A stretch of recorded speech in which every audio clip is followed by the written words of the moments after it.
Terima kasih ya Abba ya Bapa, kami sungguh bersyukur Engkau yang sudah memanggil dan memilih kami. Engkau adalah Tuhan Allah Bapa kami yang setia. Terima kasih Bapa. Mari kita berdoa bersama-sama. Ulangi seperti apa yang saya ucapkan. Bapa kami yang ada di dalam surga, Bapa kami yang ada di dalam surga, dikuduskanlah namamu. kuduskanlah namamu. Datanglah kerajaanmu. Datanglah kerajaanmu. Jadilah kehendakmu. Jadilah kehendakmu Di bumi ini di bumi ini seperti di dalam surga. seperti di dalam surga. Bapa yang baik, Bapa yang baik, berikanlah kami pada hari ini berikanlah kami pada hari rezeki yang menjadi bagian kami rezeki yang menjadi bagian kami secukupnya. secukupnya. Cukup untuk Cukup untuk memberikan pinjaman memberikan pinjaman kepada banyak bangsa. kepada banyak Sedangkan bangsa. kami sendiri Sedangkan kami tidak punya pinjaman. tidak punya pinjaman. Cukup untuk Cukup menjadi saksi menjadi Tuhan. saksi Mulai dari Tuhan. Yerusalem, Dari Yerusalem, Yudea, Yudea, Samaria, sampai ke sampai ujung-ujung ke bumi. ujung bumi.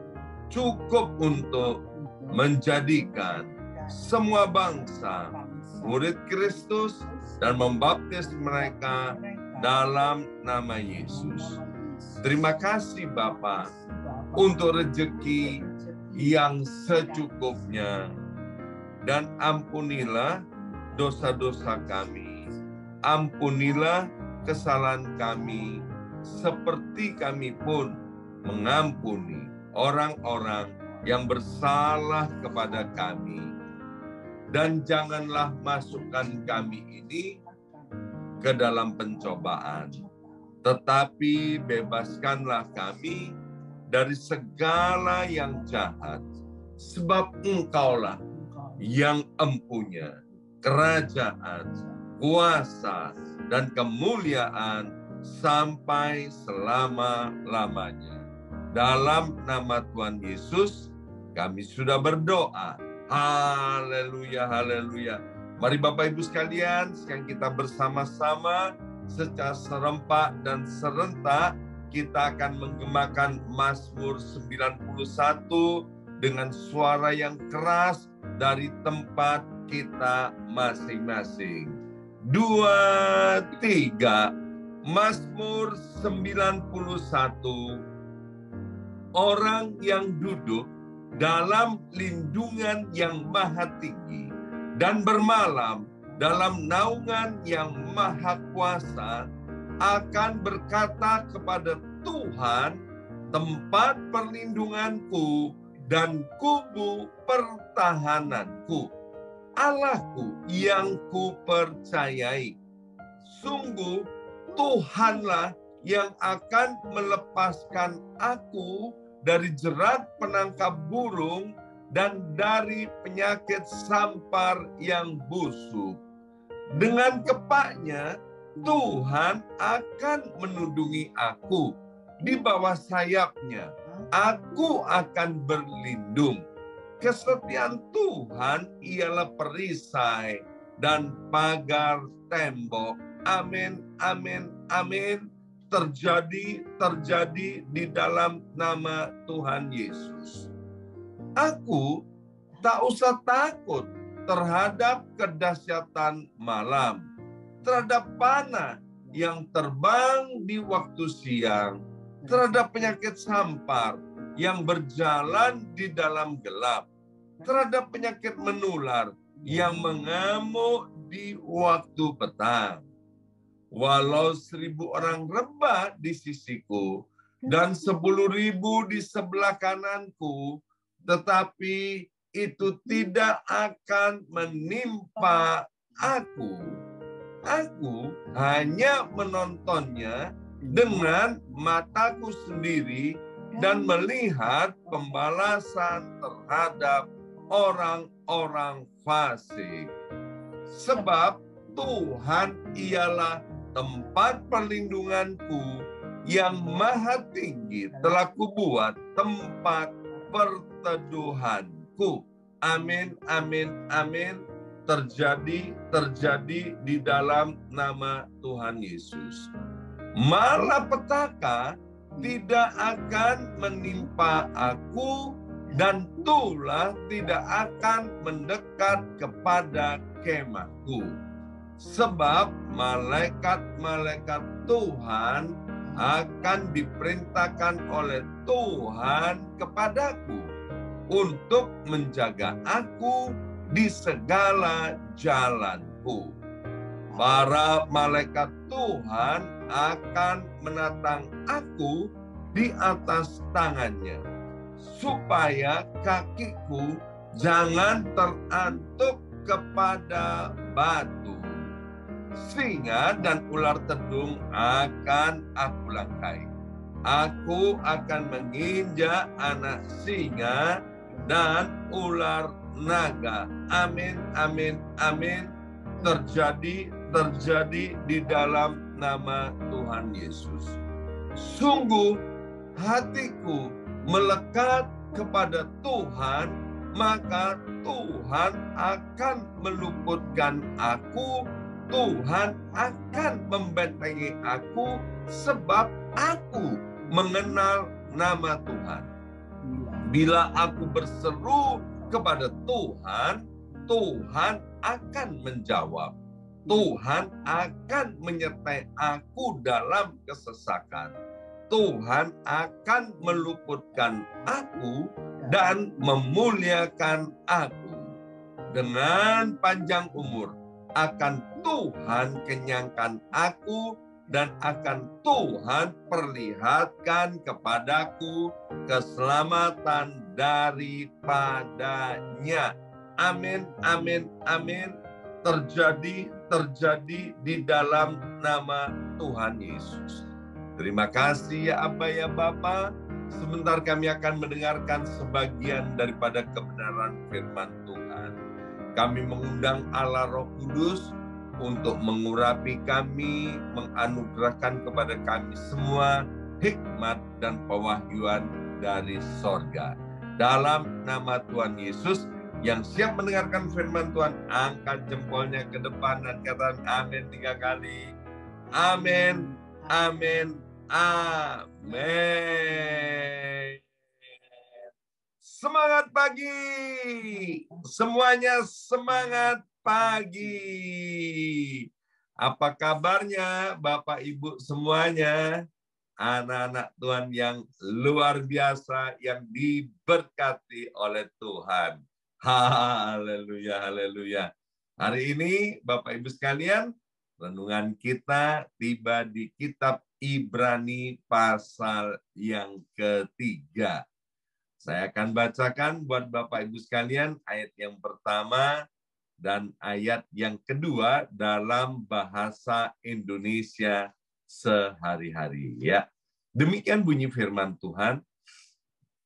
Saudara-saudara sesama Kristen yang sudah dipanggil juga oleh Allah, coba pikirkan dalam-dalam mengenai Yesus ini.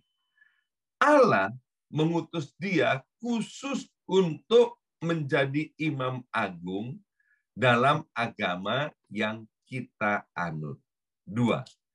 Ia setia kepada Allah yang sudah memilih dia untuk pekerjaan itu. Seperti juga Musa dahulu setia menunaikan tugasnya di rumah Allah. Nah, Bapak Ibu sekalian, pelajaran yang pertama yang kita dapat di kitab Ibrani pasal yang ketiga, bahwa Tuhan Yesus itu setia kepada Allah Bapa yang mengutusnya sampai kepada hari kematiannya. Ya, bayangkan Bapak Ibu sekalian, di sini dikatakan coba pikirkan dalam-dalam mengenai Yesus ini. Yesus ini kan adalah Allah sendiri. Dia datang ke dunia ini mewujudkan dirinya menjadi manusia. Tugasnya dengan jelas dikatakan sebagai imam agung. Nah, imam agung ini Bapak Ibu sekalian adalah satu jabatan, satu tugas yang begitu mentereng sesungguhnya ya. Tetapi kita lihat bagaimana pelayanan daripada Tuhan Yesus di atas muka bumi ini sebagai imam agung. Bukannya mendapatkan pujian, bukannya mendapat sanjungan, bukannya dihormati, tetapi kita tahu bagaimana ketika Yesus sebagai imam agung itu datang ke dunia dan kemudian melayani. Dia dihina, diolok, direndahkan, ditempeleng, diludahi, bahkan dia dianiaya sedemikian rupa. Tetapi yang luar biasa dikatakan bahwa Tuhan Yesus itu dia tetap setia meskipun mengalami hal-hal yang begitu buruk di dalam kehidupannya. Bukan sekedar buruk, tapi begitu buruk. Nah, Tuhan mau kita sebagai anak-anaknya, Tuhan mau kita sebagai pengikut Kristus, kita juga harus setia meneladani yang dikatakan bahwa Yesus itu adalah yang sulung. Kita harus meneladani Tuhan Yesus Kristus itu. Apapun yang terjadi, Tuhan mau agar kita setia kepada Tuhan. Dan kita lihat upah daripada kesetiaan daripada Tuhan Yesus Kristus. Dia harus mati di atas kayu salib, kemudian dia mengalami kebangkitan pada hari yang ketiga. Dan kemudian selama 40 hari hidup bersama-sama dengan murid-muridnya di atas muka bumi ini. Dan kemudian pada hari yang ke-40 dia naik ke sorga. Dan kemudian setelah itu 10 hari kemudian Roh Kudus dicurahkan ke atas muka bumi. Dan Yesus hari ini ada di sorga, di sebelah kanan Allah Bapa di sorga. Dia begitu dimuliakan. Itu adalah upah daripada kesetiaan. Maka itu Bapak Ibu sekalian, apapun yang terjadi di dalam hidup ini, mari kita teladani Yesus Kristus. Dan biarlah Roh Kudus yang sudah dicurahkan 2000 tahun yang lalu menuntun, memimpin, dan memberikan kekuatan, kemampuan kepada kita untuk tetap setia kepada Tuhan. Ya. Nah, yang kedua dikatakan bahwa di sini diambil contoh Musa dahulu setia menunaikan tugasnya di rumah Allah. Jadi Tuhan Yesus dibandingkan dengan Musa. Dan dikatakan di dalam kitab Ibrani itu memang status daripada Tuhan Yesus itu jauh lebih tinggi daripada Musa. Tetapi orang-orang Israel, mereka mengerti, mereka melihat bagaimana Musa melayani Tuhan dan mengikut Tuhan juga dengan setia sampai pada akhirnya. Kita lihat bagaimana kepemimpinan Musa yang luar biasa. Maaf, Musa itu memimpin keluar 600.000 orang-orang Israel dari Mesir untuk dibawa keluar ke tanah Kanaan.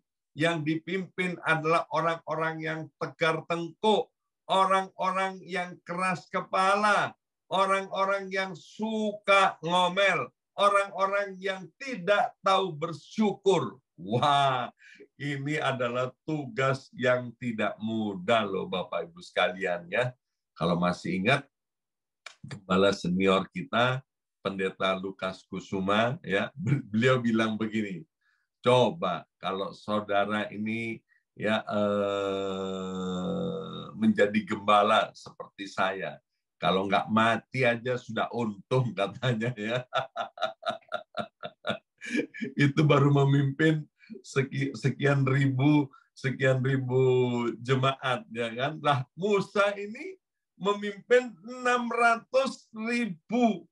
orang ya, orang Israel ini keluar dari Mesir dan kemudian dalam perjalanan menuju tanah Kanaan selama 40 tahun itu lahir kemudian keturunan-keturunan orang Israel, sehingga semuanya berjumlah hampir kurang lebih 3 juta orang yang dipimpin di padang gurun. Musa itu nggak mati sudah untung ya. Dan yang luar biasa, Musa meskipun mengalami hal yang tidak baik, dia tetap setia melayani Tuhan dan mengikut Tuhan. Nah, ini Bapak Ibu sekalian yang mau supaya Tuhan teladani hari ini dari kitab Ibrani pasal 3 ayat yang pertama dan ayat yang kedua. Yang pertama, teladanilah Tuhan Yesus Kristus ya. Beliau meskipun anak Allah, Allah sendiri ketika mengalami hal yang tidak baik, dia tetap setia. Dan kesetiaannya dibuktikan dengan ketaatan akan firman Tuhan. Demikian juga Musa setia kepada Tuhan dan juga setia dalam melayani Tuhan. Meskipun situasinya tidak menguntungkan. Tuhan mau setiap kita, Bapak Ibu sekalian, biarlah di tahun 2023 ini kita mau bangkit, kita mau setia kepada Tuhan, dan juga mau melayani Tuhan dengan setia. Banyak pelayanan yang bisa kita kerjakan. Seperti Bapak Ibu sekalian bangun pagi-pagi, kemudian sama-sama berdoa di tempat ini, itu adalah bagian dari pelayanan. Pelayanan itu apa? Membawa jiwa-jiwa, mengajak jiwa-jiwa datang kepada Tuhan. Itu adalah bagian dari pelayanan. Kalau Bapak Ibu sekalian dikaruniai dengan keahlian-keahlian yang spesial, mungkin ke komputer, bermain musik, menyanyi, atau kemudian membuat flyer dan lain sebagainya. Pergunakan semua kemampuan itu dengan maksimal untuk Tuhan, ya. Sebab Roma pasal 11 ayat 36 berkata, sebab segala sesuatu itu datangnya dari Tuhan, oleh Tuhan dan untuk Tuhan, ya. Jadi mari Bapak Ibu sekalian, biarlah setiap talenta yang Tuhan berikan kepada kita jangan kita pendam, tapi persembahkan semuanya untuk kemuliaan nama Tuhan.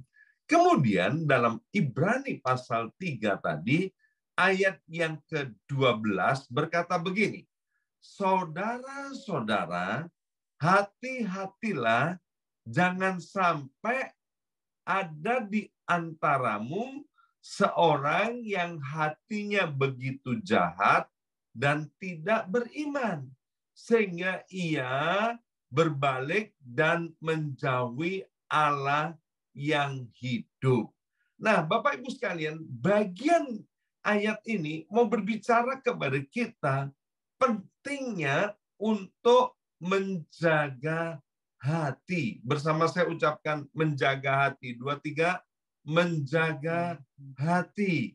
Kalau hati kita ini tidak dijaga, Bapak Ibu sekalian, maka percayalah seperti yang ditulis dari Ibrani pasal 3 ayat 12 ini akan terjadi. Kita akan jauh dari Allah dan kemudian menjadi murtad. Maka itu periksa dan jaga hati ini terus-menerus dari hari ke hari. Ya, jangan sampai ada kecemaran di dalam hati kita yang tidak segera kita bereskan. Hati manusia ini seringkali digambarkan seperti sebuah gelas kristal yang bersih, yang jernih. Ketika diisi, dipenuhi dengan air yang jernih, maka bisa dinikmati dan memberikan kesegaran. Tetapi sebaliknya, bila gelas kristal yang indah itu kotor, dan maaf, mungkin ada racun-racun di dalamnya dan tidak dibersihkan, maka ketika orang meminum dari dalamnya, yang ada adalah kematian. Untuk membersihkan gelas kristal itu harus dicuci, ya, harus dibersihkan. Demikian juga Bapak Ibu sekalian, agar supaya hati kita ini bersih di hadapan Tuhan juga harus dibersihkan, harus dicuci. Cucinya pakai apa, Pak? Pakai deterjen, pakai sabun mandi, atau apa? Oh, tidak. Cara menjaga hati tetap bersih. Yang pertama, yaitu dikuduskan dengan kuasa darah Yesus Tuhan. Ya, darahnya itu lebih daripada cukup untuk menyucikan hati kita. Sejahat-jahatnya kita, sebesar-besarnya dosa yang kita buat, percayalah darah Yesus itu sanggup menyucikan hati kita. Yang kedua, bagaimana cara menyucikan hati kita, membersihkan hati kita, yaitu dengan firman Tuhan. Hari ini, Bapak Ibu sekalian sudah ada di jalur yang benar. Setiap hari kita mendengarkan firman Tuhan dengan teratur, Bapak Ibu sekalian. Izinkan firman Tuhan itu untuk mengoreksi dan memeriksa hati kita. Sehingga hati kita lambat laun akan menjadi bersih dan jernih. Sehingga tidak ada seorang pun di antara kita yang sudah mengiring Kristus memulai dengan roh yang mengakhiri dengan daging. Tapi kita semua finishing well, finishing strong.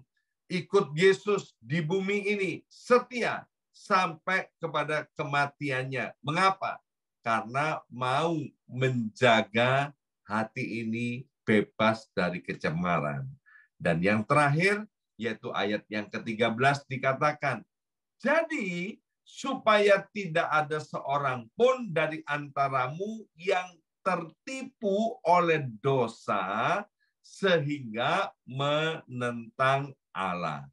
Hendaklah kalian saling menasehati setiap hari selama kita masih hidup dalam zaman yang disebut hari ini dalam Alkitab. Bersama saya ucapkan setiap hari. 2, 3, setiap hari. Ya. Jadi bagian yang keempat dari kitab Ibrani, hendaklah kita memiliki hati yang teachable. Hati yang mudah untuk diajari. Nggak boleh kita punya sikap yang tegar tengkuk. Pokoknya aku harus begini. Maunya begini. No, Bapak Ibu sekalian. Kita harus mau memiliki hati yang lemah lembut. Seperti doa keluarga kami. Ya, hampir di dalam doa pribadi kami mengutip dari kitab Yehezkiel. Tuhan, anugerah kami hati yang baik. Buang jauh-jauh dari tubuh ini hati yang keras, hati yang jahat. Tapi sebaliknya ganti Tuhan dengan hati yang baru, hati yang lembut, hati yang gampang diajar. Nah, kemarin kita sudah belajar bahwa Tuhan Allah kita adalah Allah yang berbicara kepada umatnya mulai dari dulu, sekarang, bahkan sampai selama-lamanya. Dengarkan firman Tuhan.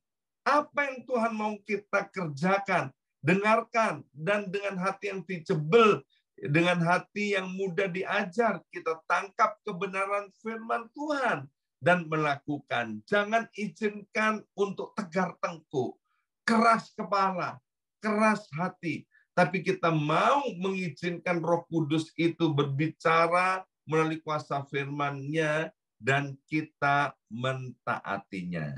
Dan saya percaya Bapak Ibu sekalian, kita semua akan menjadi anak-anak Tuhan yang setia sampai kepada akhirnya.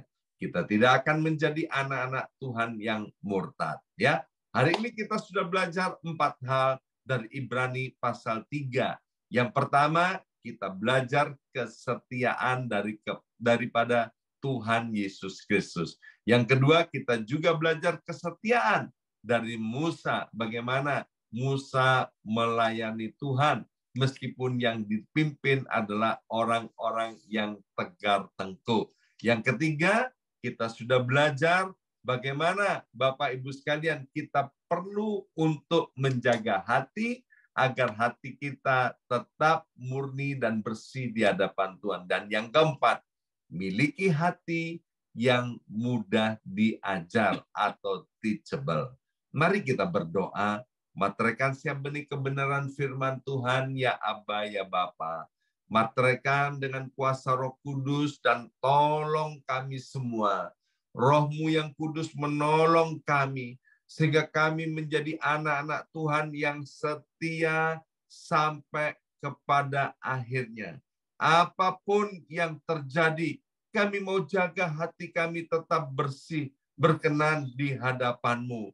Dan kami Tuhan mau mengikut Engkau. Kami mau buang jauh-jauh roh kemurtatan dari hidup kami ini. Terima kasih Bapa. Dalam nama Yesus kami sudah berdoa. Haleluya. Amin, amin, amin.